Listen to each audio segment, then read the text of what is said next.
Joey's very kind indeed. He likes, when he's out, he's got a bit of money, he will buy the grandchildren, he will buy them presents, sweets or little presents, and he gets on really well with children. He loves children, he loves to play with them. Nan is an excellent mother and an excellent wife.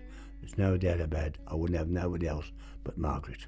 Oh, it wasn't too bad. Joey was about 7 or 8 years of age when actually your Nan moved in with me virtually. Margaret was married before to Ronnie Sheard, and they found out when Joey was about 3 or 4 years of age that he wasn't learning properly, etc. And he had a penicillin injection, what put him into a massive fit, and then since then, obviously, he's had fits. The government and places like that don't really look in to see what needs are needed for people like Joey. He's autism and he's a bad epileptic.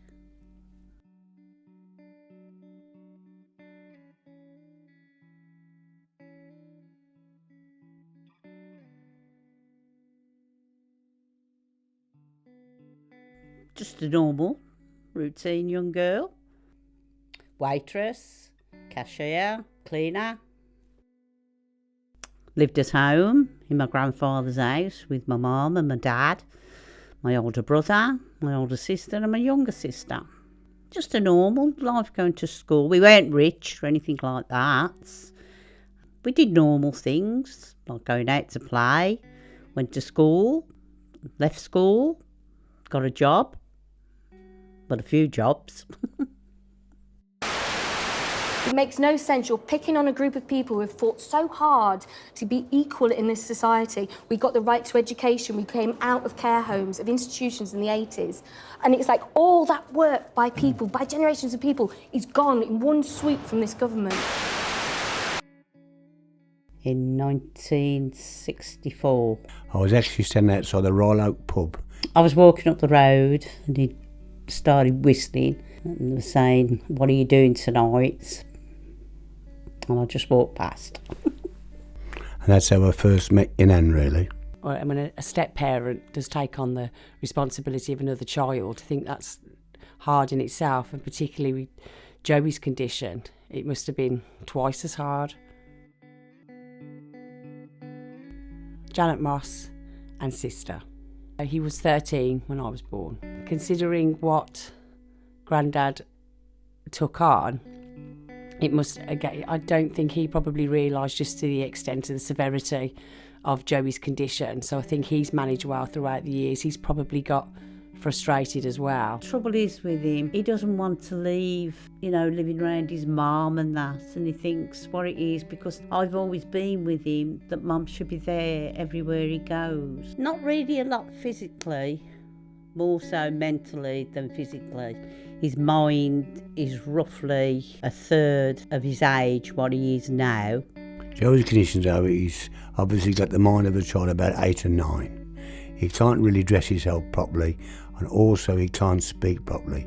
As reading and writing is concerned, it doesn't exist. He can write Joey on the Christmas card or a birthday card, and that's about it.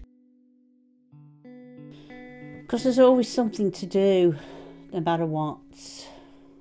You've always got to be there 24 hours. If he has seizures, there's got to be somebody there with him all the while. You can't really let him go out to go shopping or go down the road on his own because he has really got no road sense. And if he walked over, he could get knocked down. And that, so you've always got to be aware.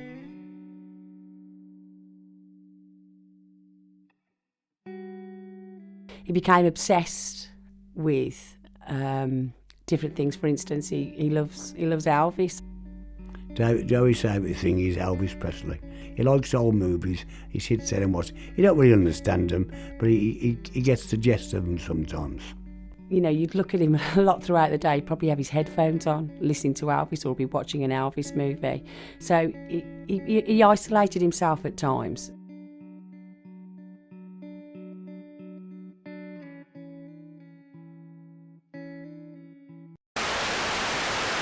Has repeatedly brought up the devastating impact on disabled people from the UK benefits system. The government plans to cut support for people with long-term health difficulties by £30 a week.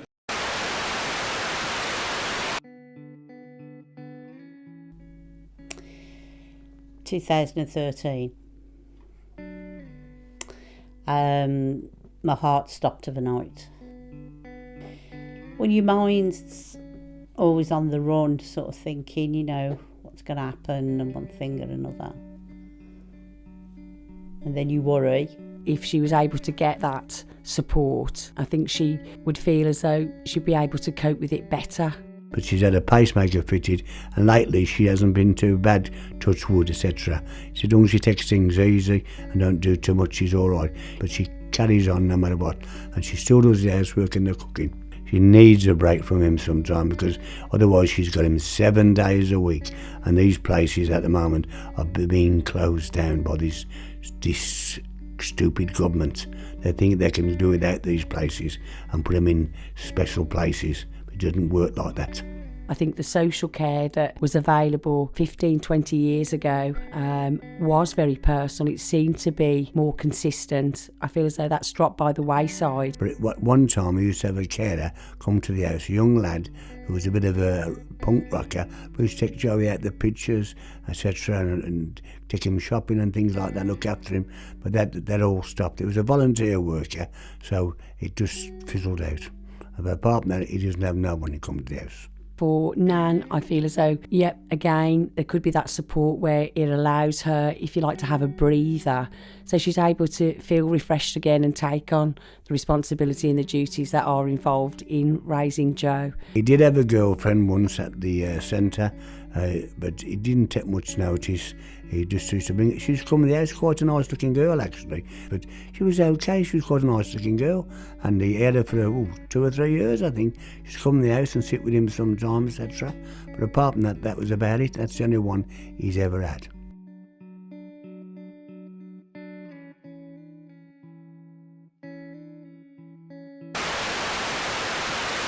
Ian Duncan Smith, do you understand that among a lot of disabled campaigners and so forth, there will be a certain amount of hollow laughter because they still see you as the man that supported things like the benefits cap, that supported the bedroom tax, that supported lots of things which have caused real hardship to people at the bottom of the heap. And they see you as the bad guy.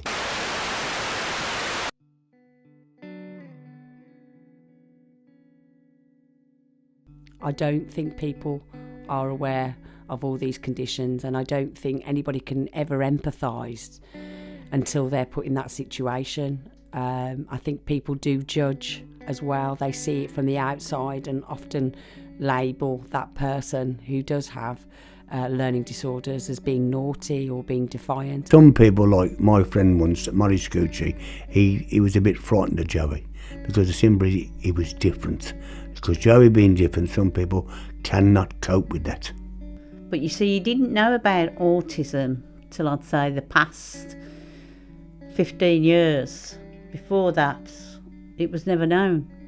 It was just that you were mental impaired. Nanny didn't get her pension till she was 70 odd years of age, and then as soon as she got her pension, they took the care allowance off her. But you still got to look after your child no matter what. Because you still have to pay if he goes to respite or if he needs anything, or you have to pay some, because that money is to help you to pay people to look after him while you do things. So hyperactive, estranged. Got to be attention, top of attention, not once, all the while. As a young person, I thought he was going to grow out of it. But we also learn, and I think we're really starting to learn this every single week, that Theresa May is a class act at not answering the question. Theresa May scores incredibly highly at elegantly and evasively saying absolutely nothing whatsoever. When we first went with her, met her, she was lovely. And Nan's always been a nice looking lady as well, and she's a very, very kind lady. Too kind, someone. Heart as big as gold. She'll give her last penny to the children. If I said to give us a 10 out of your purse, that's all she got left, she would give it me. Any money in her purse, she would give you the whole lot. She wouldn't worry about what got no money left, she would give it you. I think it's put a lot of strain on her. She hasn't really shown it at times, just what exactly it's done because she's just gone on with it. Nan is very much like that, just has dealt with it in her own way and just exactly done that, just got on with it. I feel they should assess each person individually and what they are capable of. Oh, she's been brilliant, absolutely brilliant, Naz. At the end of the day, the trouble I think is she looks after Joey, she shaves him still, showers him, etc., and makes sure he's got all clean clothes on. And upstairs, obviously, he's got everything he wants. His video, his television, etc. And he likes to get to bed early and put his pyjamas on. But apart from that, he's all right. She's absolutely marvellous. I mean, now he's 60 years of age now, so it ain't too bad, is it? I don't believe Joey is aware of his condition. I don't think he's aware of his emotions. Remember that it's a child with difficulties and not a child who's being difficult.